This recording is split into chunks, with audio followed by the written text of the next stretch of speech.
Hello, मैं हूँ Sunanda तगवाले। Take easy channel में आप सभी का बहुत स्वागत करती हूँ। आज हम देखेंगे कक्षा 12वीं की हिंदी की 7वीं कविता पेड़ होने का अर्थ। आज हम समझते हैं एक बहुत ही खूबसूरत कविता जिसका नाम है पेड़ होने का अर्थ। इसमें कवि ने पेड़ के माध्यम से हमें एक बहुत बड़ी सीख दी है। देखिए, ये कविता सिर्फ एक पेड़ के बारे में नहीं है। इस माध्यम से कवि हमें जीवन जीने की कला सिखाता है। यह कविता सिर्फ पेड़ की कहानी नहीं बल्कि जीवन पर सोचने पर मजबूर कर देगी। इस सुंदर सी कविता को डॉक्टर मुकेश गौतम जी ने लिखा है। यह कविता बहुत छोटी छोटी बातों में बहुत गहरा अर्थ बताती है। जीवन का तत्वज्ञान बहुत आसान शब्दों में बताती है। यह कविता पढ़ते समय हम कब गहराई में जाकर खुद के बारे में सोचने लगते हैं यह आपको पता भी नहीं चलेगा। यही इस कविता की विशेषता है, यशस्विता है और खूबसूरती है। तो आइए चले कविता की ओर। सबसे पहले हम कविता का पहला स्टांजा देखते हैं। आदमी पेड़ नहीं हो सकता। कल अपने कमरे की खिड़की के पास बैठकर जब मैं निहार रहा था एक पेड़ को, तब मैं महसूस कर रहा था पेड़ होने का अर्थ। मैं सोच रहा था, आदमी कितना भी बड़ा क्यों ना हो जाए, वह एक पेड़ जितना बड़ा कभी नहीं हो सकता। या यूँ कहूँ कि आदमी सिर्फ आदमी है, वह पेड़ नहीं हो सकता। इसका अर्थ देखते हैं। एक बार कवि अपनी खिड़की के पास बैठकर बाहर के एक पेड़ को निहार रहा था। तब पेड़ को देखकर वह कुछ सोचने लगा। कवि सोचते सोचते वह पेड़ और आदमी की तुलना कर रहा था। कवि को लगा आदमी कितना भी बड़ा क्यों ना हो जाए, वह पेड़ के जितना बड़ा हो ही नहीं सकता। यह बड़ा होने का मतलब साइज से नहीं है, ये ध्यान में रहे, बल्कि वो महानता से है। इंसान कभी भी उस तरह महानता हासिल नहीं कर सकता जो एक पेड़ के पास है। कवि आगे कहते हैं, हौसला है पेड़। हौसला है पेड़, अंकुरित होने से ठूंठ हो जाने तक। आंधी तूफान हो या प्रतापी राजा महाराजा, पेड़ किसी के पाँव नहीं पड़ता है। जब तक है उसमें सांस, एक जगह पर खड़े रहकर हालात से लड़ता है। जहाँ भी खड़ा हो, सड़क, झील या कोई पहाड़, भेड़िया, बाघ, शेर की दहाड़, पेड़ किसी से नहीं डरता है। हत्या या आत्महत्या नहीं करता है पेड़। कवि यहाँ कहना चाहते हैं, पेड़ अंकुरित होने से पूरा सूखने तक, ठूंठना यानी सूखना, पेड़ अंकुरित होने से पूरा सूखने तक आंधी हो या तूफान हो, वह लड़ता ही रहता है। कोई राजा हो या महाराजा, वह भी उसके सामने से जाए, वह उनके पाँव नहीं पड़ता। जबकि मनुष्य का स्वभाव हमने देखा है, शक्तिशाली व्यक्ति आया, कोई अपनी स्वार्थ पूर्ति के लिए, काम के लिए, अपना कुछ काम बनवाने के लिए आदमी नाक रगड़ने से भी नहीं कतराता है। लेकिन यहाँ पेड़ की निडरता का जिक्र किया गया है। यहाँ कवि उसके स्वाभिमान की ओर इशारा करते हुए पेड़ एक जगह पर खड़े रहकर कैसे हालात से लड़ता है, कैसे लड़ता रहता है, यह बताते हैं।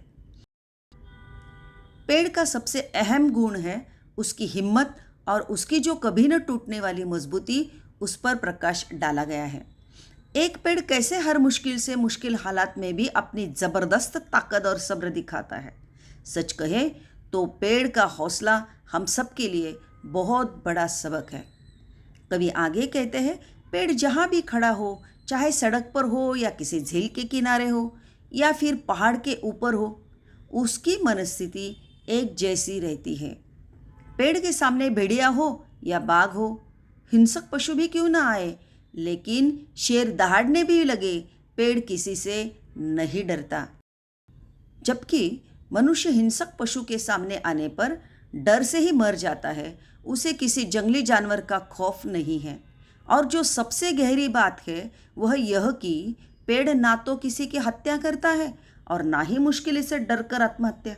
वह तो बस जीवन को जैसा है वैसे ही स्वीकार करता है। तो इससे हमें सीख क्या मिलती है कि जीवन में कितनी भी कठिनाइयाँ क्यों ना आए, हमें आत्महत्या नहीं करनी चाहिए, बल्कि उसका डट कर सामना करना चाहिए। चाहिए। कवि आगे कहते हैं, थके राहगीर को देकर छाँव व ठंडी हवा, राह में गिरा देते हैं फूल और करता है इशारा उसे आगे बढ़ने का। पेड़ करता है सभी का स्वागत, देता है सभी को विदाई। गांव के रास्ते का वह पेड़ आज भी मुस्कुरा रहा है। कवि पेड़ के बारे में उसकी और विशेषता बताते हुए कहते हैं, इसके विपरीत पेड़ थके हुए यात्रियों को ठंडी हवा देता है। इतना ही नहीं तो शीतल छाया भी देता है।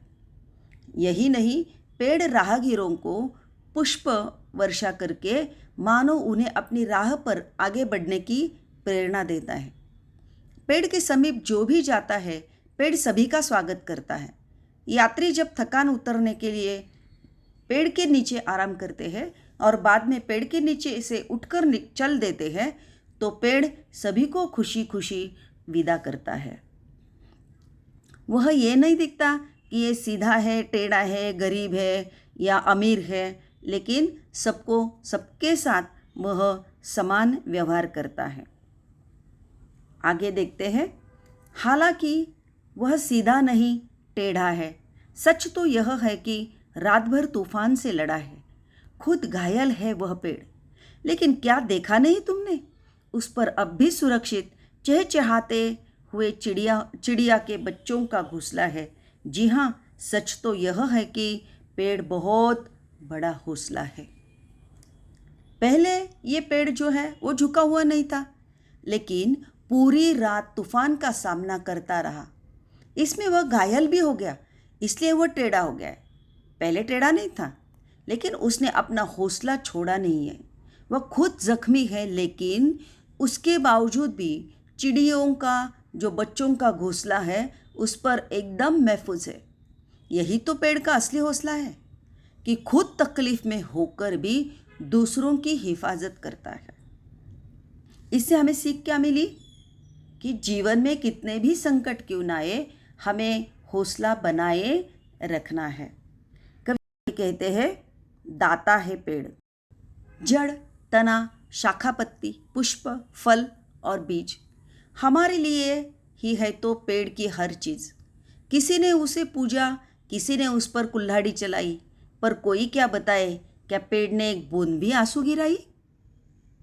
कितने सुंदर सेंटेंस है यहाँ पर। पेड़ बहुत बड़ा दाता है।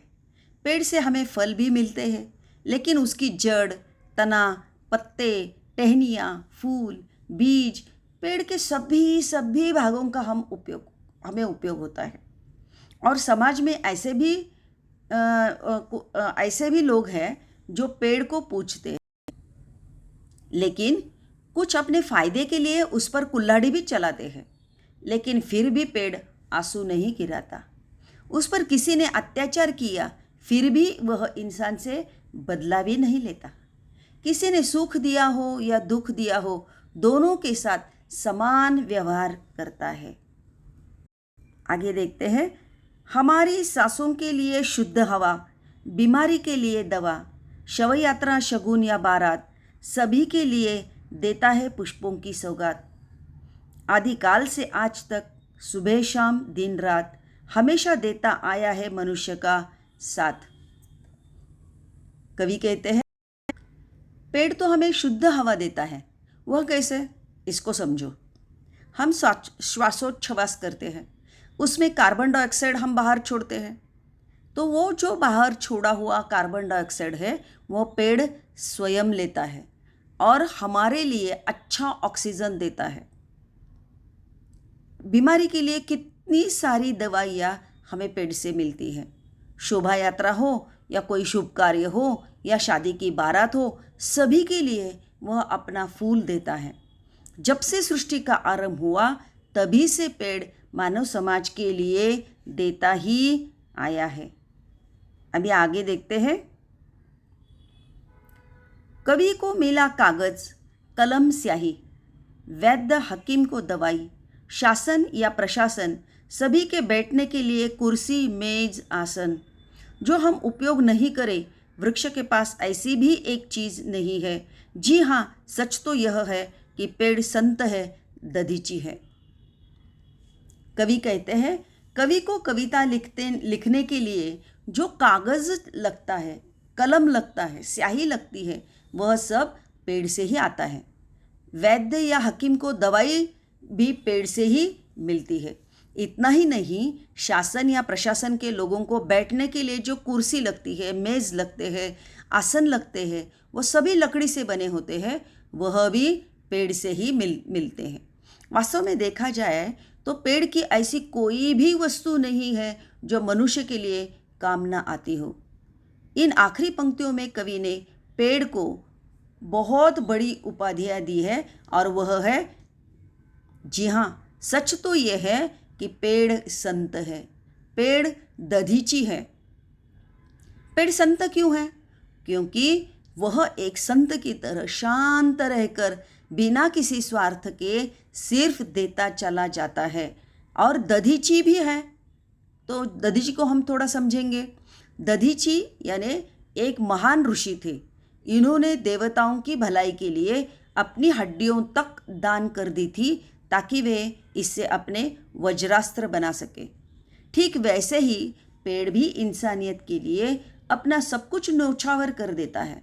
तो इस तरह पेड़ को एक संत और दधीची की महान उपमा से कवि ने नवाजा है। इस कविता से हमने यह सीखा, जीवन में कितने भी संकट आए हमें उसका डटकर सामना करना चाहिए। कोई साथ दे या ना दे, हमें अपने कार्य करते ही रहना चाहिए। जितना हो सके हमें दूसरों की मदद करनी चाहिए। हमारे पास जो भी है, ज्ञान है, बांटना चाहिए और हमेशा दूसरों के लिए मदद कर कर जीना चाहिए। यही कवि यहाँ पर बताना चाहते हैं। पेड़ के माध्यम से हमने आज बहुत बहुमूल्य बातें सीखी। ये आप ज़रूर ध्यान में रखें। अगर आपको मेरा ये वीडियो पसंद आता है तो लाइक करें, शेयर करें और सब्सक्राइब करें। Thank you.